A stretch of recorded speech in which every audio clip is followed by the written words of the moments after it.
రోజు వందలాది మంది భక్తులు వచ్చే కనకదుర్గ అమ్మవారి దేవాలయాన్ని కనీసం నోటీసులు కూడా ఇవ్వకుండా అకస్మాత్తుగా వైఎస్ జగన్మోహన్ రెడ్డి గారి ప్రభుత్వం దేవాలయాన్ని అర్ధరాత్రి పూట ప్రొక్లైనర్లు తీసుకొచ్చి కనీసం ఒక నియమం, దేవాలయం అంటే విగ్రహాలు తీయాలంటే ఒక నియమావళి ఉంటుంది.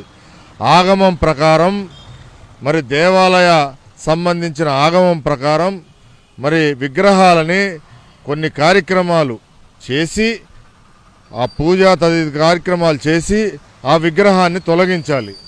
గతంలో రోడ్డుకి అడ్డంగా ఉందని చెప్తున్నారు.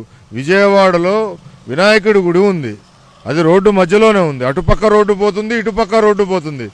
ఈ దేవాలయాన్ని పగలగొట్టడానికి ముఖ్యమైన కారణం రాష్ట్ర హోంమంత్రి, జిల్లా కలెక్టరు ఒకే సామాజిక వర్గానికి చెందిన వ్యక్తులు. ఈ గుడికి కొద్దిగా దూరంలో లిడ్ క్యాప్ సంస్థ నిర్మించిన చెప్పుల కొట్లు ఉన్నాయి.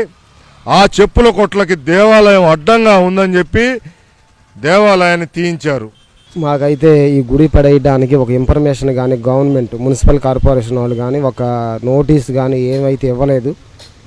మేము ఆల్రెడీ ఫస్ట్ ఒకరోజు మంగళవారం సాయంకాలం వచ్చి ఊరికి అలా చెప్పేసి వెళ్ళిపోయారు.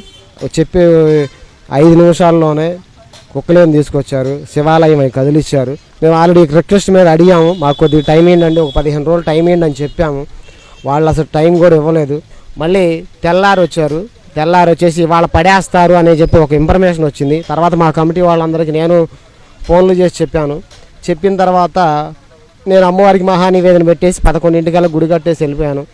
2:30కి వచ్చి వాళ్ళు కదిలిచ్చారు. ఒక ఇన్ఫర్మేషన్ కానీ ఒక చెప్పడం కానీ ఫోన్ చేసి చెప్పడం కానీ ఏమీ చేయలేదు. తర్వాత ఒక సైడ్ నుంచి పగలగొట్టేసేసి లోపలికి వెళ్ళేసి అమ్మవారి బట్టలు మొత్తం తీసేసి దిమ్మ లోపల ప్రతిష్ఠించిన దిమ్మ ఉంటుంది, ఆ దిమ్మ కూడా ఇటు సగం పగలగొడటం జరిగింది.